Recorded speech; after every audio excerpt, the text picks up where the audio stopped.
हमारा next topic है वो है इलेक्ट्रिक फील्ड से रिलेटेड। तो शुरू करते हैं इलेक्ट्रिक फील्ड के टॉपिक को। अच्छा, इलेक्ट्रिक फील्ड को हम डिफाइन कुछ इस तरह से करते हैं कि it is a space around a charge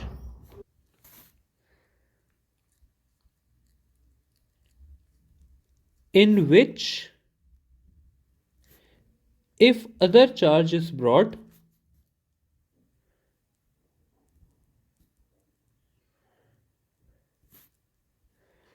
will experience a force। मतलब क्या है इसका?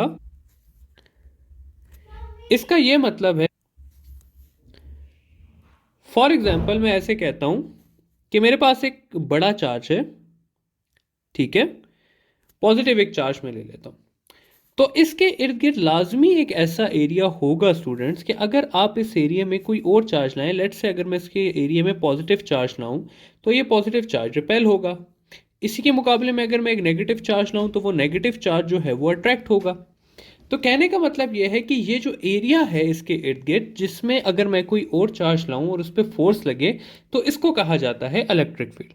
ठीक है, अगली चीज हम देख लेते हैं जरा रिप्रेजेंटेशन ऑफ इलेक्ट्रिक फील्ड के। रिप्रेजेंटेशन हम कैसे करते हैं इलेक्ट्रिक फील्ड की? तो रिप्रेजेंटेशन ऑफ इलेक्ट्रिक फील्ड, तो इलेक्ट्रिक फील्ड को स्टूडेंट हम रिप्रेजेंट करते हैं with the help of electric field lines. Electric field lines के बारे में एक कॉमन सवाल आता है जो कि लास्ट टाइम आपकी ईटा के एंट्री टेस्ट में भी आया था, और वो ये है कि electric field lines are imaginary lines, they do not exist. ठीक है, दे कांट बी सीन, ये नजर नहीं आती। दे आर वर्चुअल लाइंस, ठीक है, और they tell about the properties of electric field. तो ये कुछ प्रॉपर्टीज हैं इलेक्ट्रिक फील्ड लाइंस के बारे में। सिंपल क्या है कि हम रिप्रेजेंट किससे करते हैं? इलेक्ट्रिक फील्ड लाइन से। इलेक्ट्रिक फील्ड लाइंस क्या होती हैं? ये एक इमेजिनरी वर्चुअल अनसीन लाइंस होती हैं जो कि हमें प्रॉपर्टीज ऑफ इलेक्ट्रिक फील्ड के बारे में बताती हैं। अब देख लेते हैं कि इलेक्ट्रिक फील्ड लाइंस किस तरह की हैं, उसमें क्या क्या बातें हमें पता होनी चाहिए। पहले सिंपल से स्टार्ट करते हैं उन बातों से जो आपको ऑलरेडी पता होंगी। सबसे पहली यह है कि electric field lines leave the positive charge, यानी कि पॉजिटिव चार्ज से इलेक्ट्रिक फील्ड लाइंस लीव करती हैं। ठीक है, सेकेंड पॉइंट इसका यह है कि electric field lines इंटर्स the negative charge, यानी कि नेगेटिव चार्ज के अंदर ये इंटर करती हैं ऐसे करके। तीसरा यह है कि अगर आप पॉजिटिव और नेगेटिव चार्जेस को साथ रखेंगे तो पॉजिटिव चार्जेस से लाइंस लीव करेंगी और नेगेटिव चार्जेस में जो है वो लाइंस इंटर करेंगी ऐसे करके।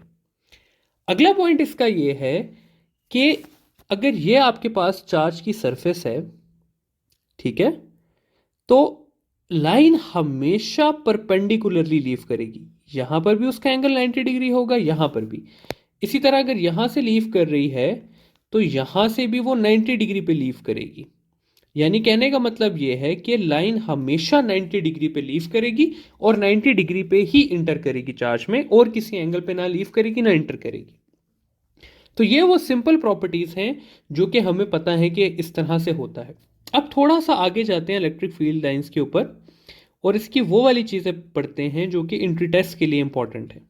ठीक है, उसमें सबसे पहले एक ये चीज है कि अगर आपकी लाइंस के बीच में डिस्टेंस इक्वल है, यानी कि ऐसे करके, तो ये आपके पास यूनिफॉर्म इलेक्ट्रिक फील्ड को शो करती है। जबकि अगर आपकी लाइंस के बीच में डिस्टेंस इक्वल नहीं है, लेट से एक लाइन आपकी ऐसे आ रही है, दूसरी लाइन आपकी ऐसे आ रही है, तीसरी लाइन आपकी ऐसे आ रही है, तो ये आपके पास नॉन यूनिफॉर्म इलेक्ट्रिक फील्ड है। ठीक है, इसके अलावा इलेक्ट्रिक फील्ड लाइंस आपकी पर यूनिट एरिया जितनी ज़्यादा होंगी, लेट से मैं कहता हूं कि इधर जो है वो 3 लाइंस इतने एरिया में हैं और आगे इतने ही एरिया में 2 लाइंस हैं, तो इसका मतलब है कि ये वाली इलेक्ट्रिक फील्ड जो है वो ज़्यादा है as compare to this electric field. तो नंबर ऑफ लाइंस आपके पास जितनी ज़्यादा होंगी उतनी ही ज़्यादा आपकी इलेक्ट्रिक फील्ड होगी। यही वजह है कि अगर मैं एक चार्ज ड्रॉ करूं और उससे फील्ड को निकालूं,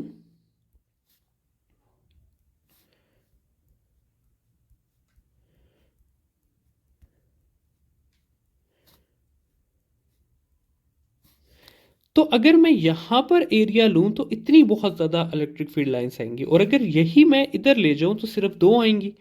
यानी कि जितना आप चार्ज के पास आएंगे उतनी ज़्यादा इलेक्ट्रिक फील्ड होती जाएगी, और जितना चार्ज से दूर जाएंगे उतनी कम इलेक्ट्रिक फील्ड होती जाएगी।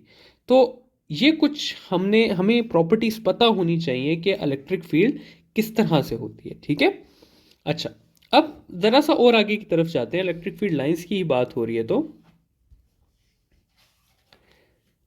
इलेक्ट्रिक फील्ड लाइंस जो हैं उनके रिलेशन में हम एक और चीज़ की बात करते हैं जिसको हम कहते हैं इक्वी पोटेंशियल सरफेसेस।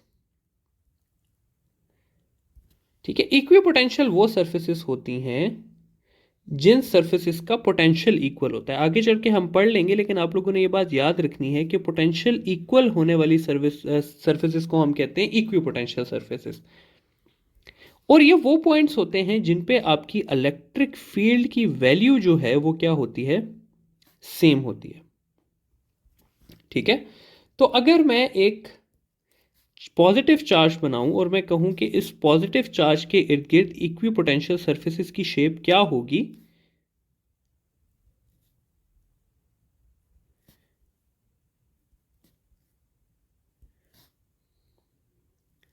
तो वो होगी in the form of a circles. कैसे?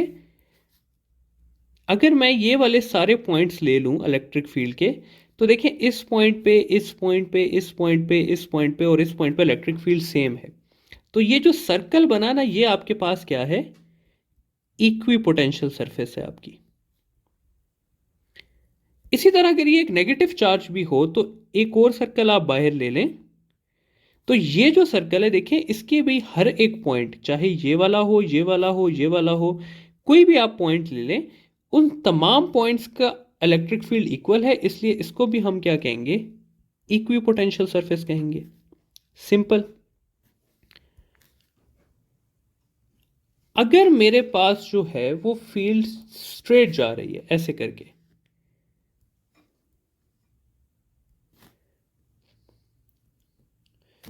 ठीक है, तो इसके लिए जो स्ट्रेट लाइन होगी, यानी कि ये पॉइंट, ये पॉइंट और ये पॉइंट, तो ये क्या बनेगी, इसकी इक्वी पोटेंशियल सरफेस बनेगी। ठीक है, अब अगर मैं कहूं कि एक पॉजिटिव चार्ज है और एक नेगेटिव चार्ज है, यानी कि मैं कहता हूं ये एक पॉजिटिव चार्ज है और ये मेरे पास एक नेगेटिव चार्ज है, तो स्टूडेंट्स इसकी ना पोटेंशियल, इक्वी पोटेंशियल सरफेसेस की शेप कुछ इस तरह से बनती है। यानी कि सेंटर में वो कंडेंस होती जाती है, और जैसे जैसे आप दूर जाते हैं तो वो दोबारा से एक्सपेंड होती जाती है।